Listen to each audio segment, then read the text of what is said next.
दोस्तों, आप क्या सोचते हैं कि एक मनुष्य की बढ़ती, उसकी समृद्धि किस बात पर निर्भर करती है? क्या उसके परिश्रम पर या फिर परमेश्वर की आशीष पर? आपका क्या विचार है? दोस्तों, ये एक बहुत ही संवेदनशील विषय है जिस पर हमारा यह अध्ययन आधारित है। इस विषय पर बारीकी से जानकारी प्राप्त करने के लिए आइए दोस्तों, मेरे साथ इस अध्ययन में शामिल हो जाइए और जानिए कि हमारी बढ़ती और समृद्धि कैसे होती है।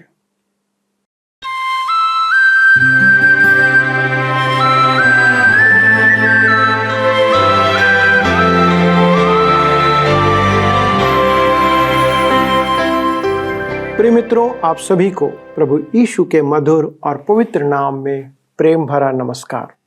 दोस्तों, यह सत्यवचन बाइबल अध्ययन प्रसारण है और मैं आपका भाई इस प्रसारण में आपका स्वागत करता हूं। दोस्तों, मुझे पूरा विश्वास और भरोसा है कि आप परमेश्वर के वचन में जड़ पकड़ते हुए बढ़ते जा रहे हैं और आज पुनः हमारे साथ वचन के अध्ययन के लिए तैयार बैठे हैं। दोस्तों, आपको याद होगा कि हम आमोस नबी की पुस्तक से अपना अध्ययन कर रहे हैं और हम आज का अध्ययन आरंभ करते हुए आमोस की पुस्तक के दूसरे अध्याय के 6वें पद से देखेंगे कि परमेश्वर जब अन्य जाति पड़ोसी राज्यों के बाद यहूदा और इस्राएल पर अपने न्याय और दंड की भविष्यवाणी करता है तो क्या होता है। मित्रों, हम यह देख रहे हैं कि आमोस के बोलने का एक अलग ही अंदाज था और वह सभी के अनेक पापों के बारे में बात करता है, पर उनके एक विशेष पाप पर बल देता है जिसे वह दंड और न्याय का कारण ठहराता है। आज हम एक ऐसी बात देखने जा रहे हैं दोस्तों, जिस पर संसार के लोग अक्सर ध्यान नहीं देते हैं। गरीबों के साथ हमारा व्यवहार। मित्रों, हमारे समाज में बहुत से ऐसे लोग रहते हैं जो आर्थिक रूप से कमजोर हैं और उनका हमारे बीच में होना परमेश्वर की एक योजना है। परमेश्वर देखता है कि हम उनके साथ कैसा व्यवहार करते हैं। हम सोच सकते हैं कि परमेश्वर कुछ नहीं देखता और कुछ नहीं जानता, पर दोस्तों, हमारे सभी कार्य उसकी जानकारी में है और वह उसके अनुसार हमसे व्यवहार करता है। तो चलिए मित्रों, हम आज के अध्ययन के द्वारा देखते हैं कि इस्राएल का पाप क्या था जिसे परमेश्वर चिन्हित करता है और अपने अध्ययन में हम आगे बढ़ते हैं। मित्रों, आज हम अपने अध्ययन को आमोस नबी की पुस्तक 2 अध्याय उसके 6 पद से आरंभ करेंगे। पिछले अध्ययन में हमने देखा था कि आमोस गरीबों के विषय में बहुत कुछ कहता है। आमोस विभिन्न राष्ट्रों के लिए परमेश्वर के दंड की भविष्यवाणी करते करते इस्राएल तक पहुंचता है। सीरिया को परमेश्वर दंड देगा क्योंकि उन्होंने गिलाद प्रदेश में इस्राएल के गोत्रों को लोहे के उपकरणों से मारा था। पलिश्तियों को परमेश्वर दंड देगा क्योंकि उन्होंने इस्राएलियों को बंदी बनाकर दास होने के लिए बेचा था। फिनेके भी दंड का भागी होगा क्योंकि उन्होंने दाऊद की मित्रता का मान नहीं रखा था। एदोम सदैव ही इस्राएल से बदला लेने का अवसर खोजकर उन्हें हानि पहुंचाता था। अम्मोनियों ने गिलाद में बच्चों को धरती पर पटक पटक कर मारा था और गर्भवती स्त्रियों का पेट फाड़ दिया था। मोआब ने एदोम के राजा को जलाकर चूना बनाया और यहूदा ने परमेश्वर की 10 आज्ञाओं को तोड़ा था। वे झूठे देवताओं की उपासना करते थे। अंत में वह इस्राएल के लिए परमेश्वर के दंड की भविष्यवाणी करता है। वे दरिद्रों का न्याय बिगाड़ते थे और घूस लेते थे। वहां गरीबों पर अत्यधिक अत्याचार हो रहा था। इसी प्रकार आमोस अब उस सभा के व्यक्तिगत जीवन में हस्तक्षेप करने जा रहा था। वह उनके पाप उजागर करेगा। उनके पास भी व्यवस्था थी और वे परमेश्वर की आज्ञाओं को जानते थे। सुनिए वह क्या कहता है। आमोस की पुस्तक 2 उसके 6 पद में लिखा है, यहोवा यूं कहता है, इस्राएल के 3 क्या वरन 4 अपराधों के कारण मैं उसका दंड ना छोड़ूंगा, क्योंकि उन्होंने निर्दोष को रुपए के लिए और दरिद्र को एक जोड़ी जूतियों के लिए बेच डाला है। कहता है, यहोवा यूं कहता है, मैं सच कहता हूं कि मैंने सदैव यही सोचा है कि मुझे प्रचार मंच से प्रवचन का अधिकार नहीं है, जब तक कि मैं यह न कहूं, यहोवा यूं कहता है। अर्थात प्रचार मंच की सेवा परमेश्वर के वचन के आधार पर ही होना चाहिए। कहता है, इस्राएल के 3 क्या वरन 4 अपराधों के कारण मैं उनका दंड ना छोड़ूंगा। उनके पाप इससे अधिक हैं, जिनका उल्लेख आमोस आगे करेगा। वह मूसा की व्यवस्था का उल्लेख करेगा, 10 आज्ञाओं का नहीं, जैसा उसने यहूदा के विषय में किया था। मूसा की व्यवस्था मनुष्य के दैनिक जीवन से संबंधित थी। कहता है, उन्होंने निर्दोष को रुपए के लिए और दरिद्र को एक जोड़ी जूतियों के लिए बेच डाला है। उनके पास मूसा की व्यवस्था तो थी, परंतु उनका आचरण पड़ोसी जातियों के समान ही था। जिन पापों के कारण परमेश्वर ने अन्य जातियों को प्रतिज्ञा के देश से निकाला था, वही पाप इस्राएल कर रहा था। सबसे पहले वह गरीबों पर अत्याचार की चर्चा करता है। आमोस गरीबों के विषय में बहुत कुछ कहता है।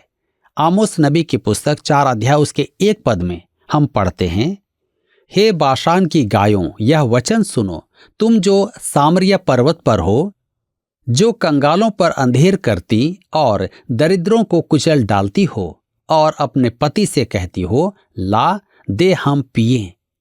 आगे अध्याय 5 के 11 पद में वह कहता है, तुम जो कंगालों को लताड़ा करते। भविष्यद्वक्ताओं में मैं बार बार यही बात देखता हूं कि इस पृथ्वी पर गरीब को न तो न्याय मिलता है और न ही उसके साथ अच्छा व्यवहार किया जाता है, जब तक कि प्रभु राज ना आए।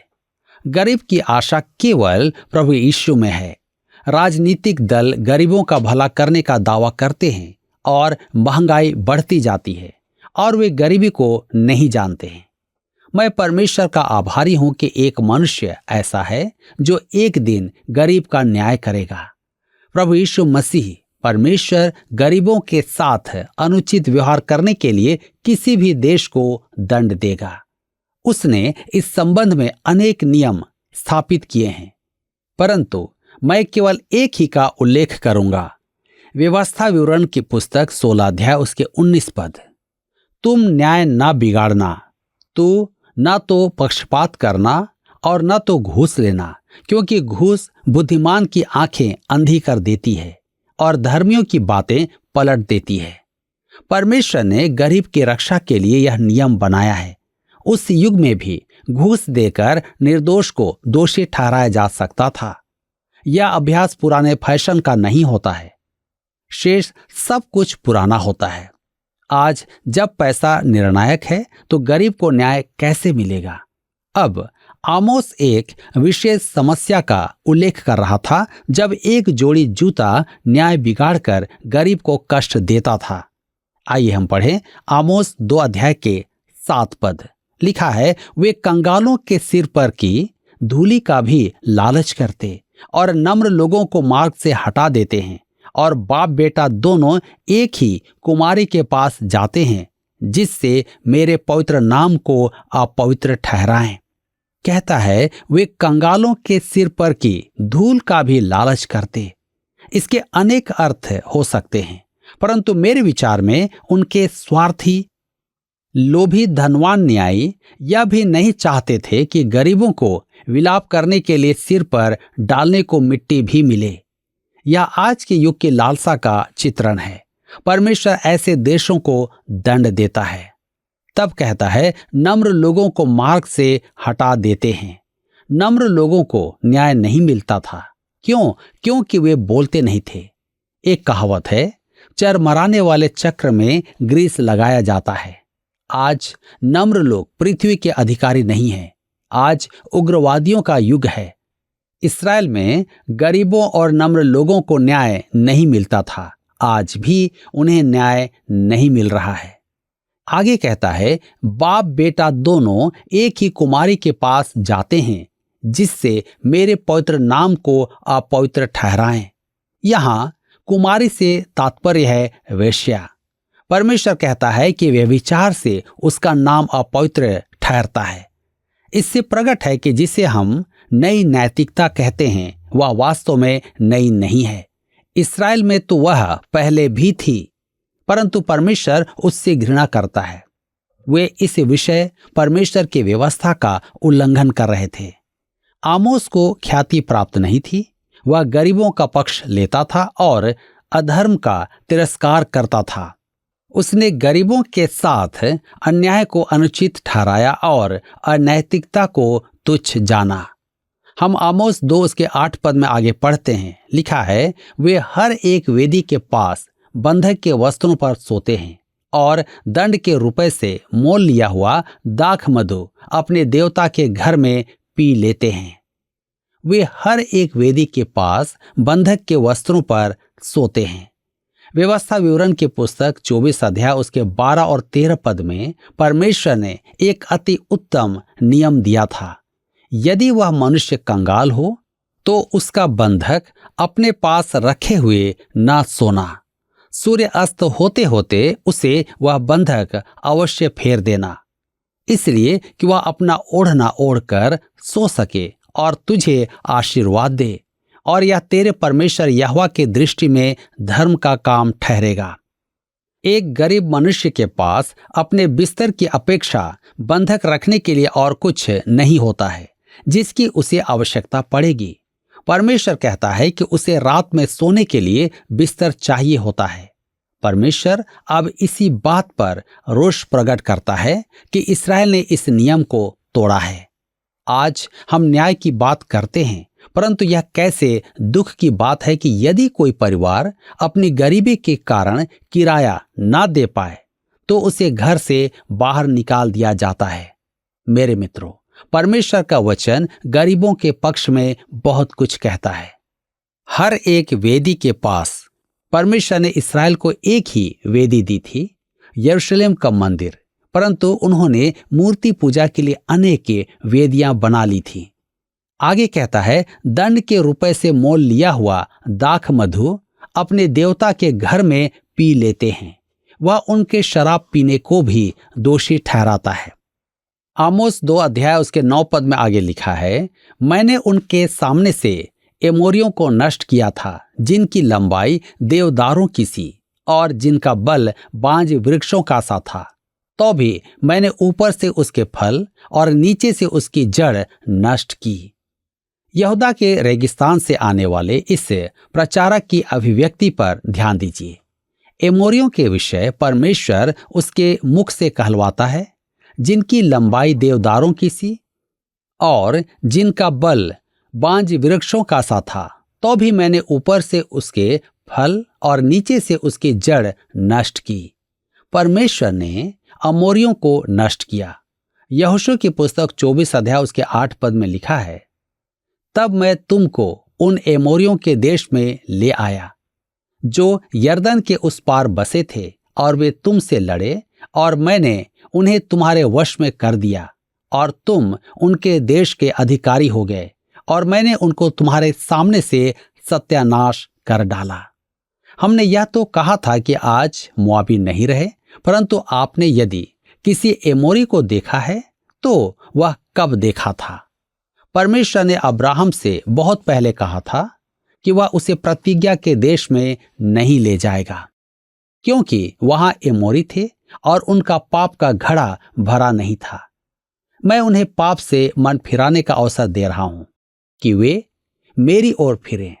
अब आप कहेंगे, उनके पास तो मूसा की व्यवस्था नहीं थी और वे धर्म का मार्ग नहीं जानते थे।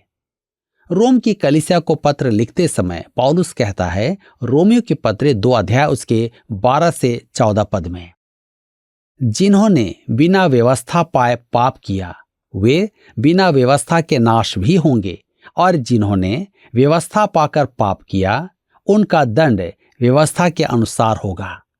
क्योंकि परमेश्वर के यहाँ व्यवस्था के सुनने वाले धर्मी नहीं, पर व्यवस्था पर चलने वाले धर्मी ठहराए जाएंगे।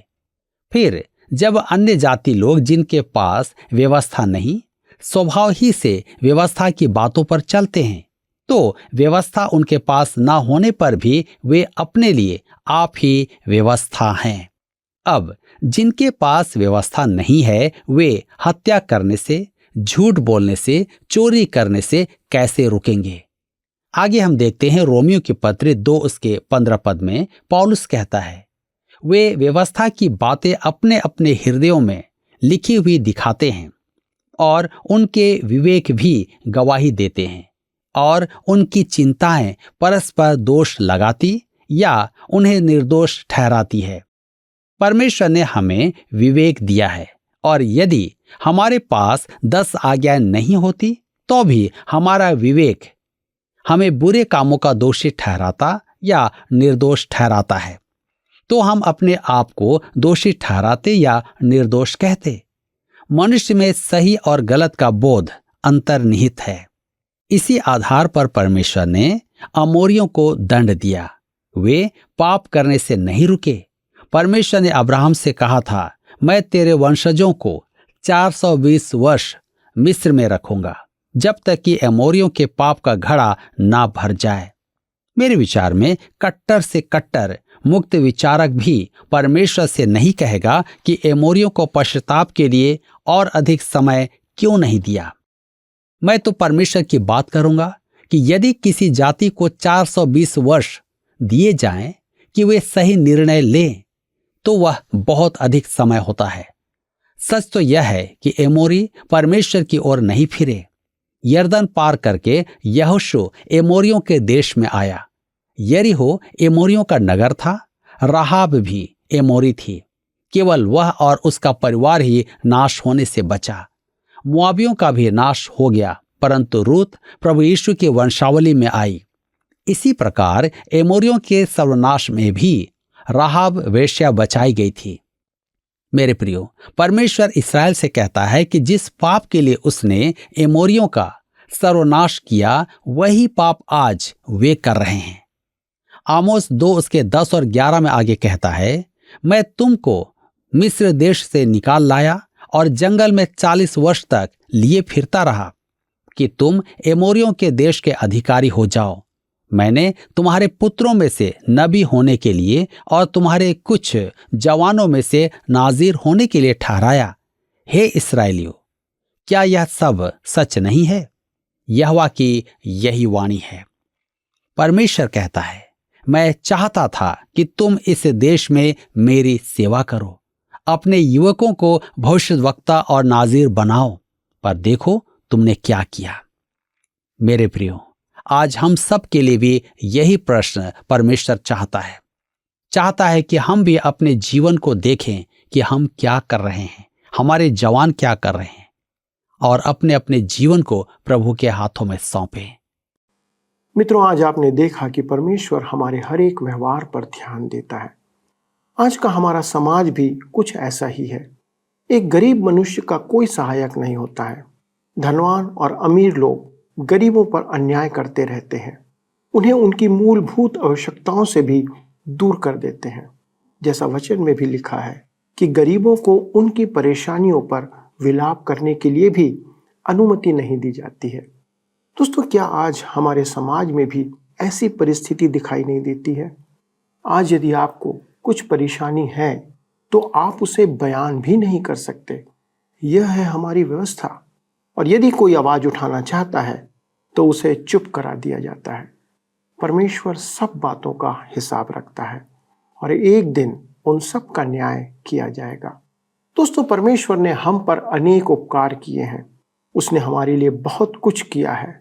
आज आवश्यकता है कि हम पीछे मुड़कर देखें कि कल या कुछ वर्षों पहले हम कहाँ थे, हम कैसे थे, और आज हमारी आपकी परिस्थिति क्या है। क्या हम यह नहीं देख पाते कि परमेश्वर ने हम पर कितने उपकार किए हैं? पर बहुत से मनुष्य ऐसा समझते हैं कि यह उनके परिश्रम का फल है। उन्होंने मेहनत किया और यह उसका प्रतिफल है जो उन्हें मिल रहा है। पर मित्रों, सदा याद रखें कि हमारी बढ़ती केवल परमेश्वर की आशीष के कारण से होती है। वही तो है जो समय पर हमें बढ़ाता है और समृद्ध करता है।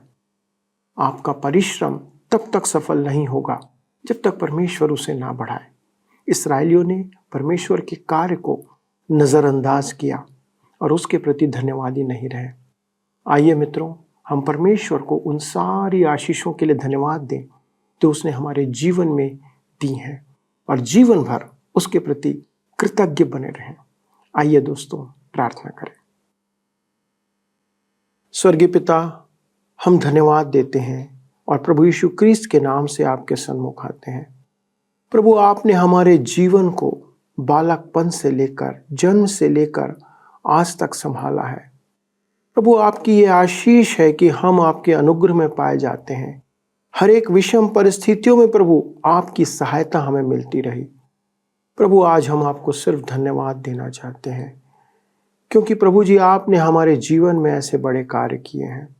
हमारे दर्शकों के लिए विनती करते प्रभु कि आज जब वे पीछे मुड़कर देखते हैं प्रभु, तो उनका हृदय आनंद से, कृतज्ञता से भर जाता है। कैसे आपने उन्हें संभाला है। जब तकलीफ थी, परेशानी थी, बीमारियां थीं, अनेक समस्याएं थी, प्रभु आपने उनका हाथ नहीं छोड़ा। और प्रभु, आज हमारी यही विनती है कि यदि आज वे किसी ऐसी विषम परिस्थिति में हैं तो अनुग्रह करें प्रभु, आप उनका हाथ थाम लें, उन्हें शांति दें, उन्हें इन कष्टों से बाहर निकालें और अपनी महिमा उनके जीवन में प्रकट करें। धन्यवाद देते हैं पिता प्रार्थना को सुनने के लिए, और ये विनती करते हैं प्रभु आपका अनुग्रह हम सबों पर बनाए रखें। विनती प्रभु यीशु क्रिस्त के नाम से मांगते हैं, आमीन। दोस्तों, मुझे पूरा विश्वास है कि आज का अध्ययन आपके लिए आशीष का कारण रहा होगा। अगले प्रसारण में हम आगे बढ़ेंगे, लेकिन आपसे फिर से निवेदन है कि आप हमें फ़ोन करें, SMS करें, और यदि आपके पास कोई प्रश्न है जहां पर आप अटक रहे हैं, जिसे आप समझ नहीं पा रहे हैं, तो हमारे काउंसलर आपके लिए उपलब्ध हैं ताकि आपकी सहायता करने पाएं। अगले प्रसारण तक परमेश्वर के अनुग्रह में बने रहें, उसकी सेवा करते रहें, और जी हाँ, वचन पर चलते रहें। प्रभु आपको आशीष दे। आइए अब हम प्रश्न को देखें। पिछले प्रश्न का उत्तर है डी।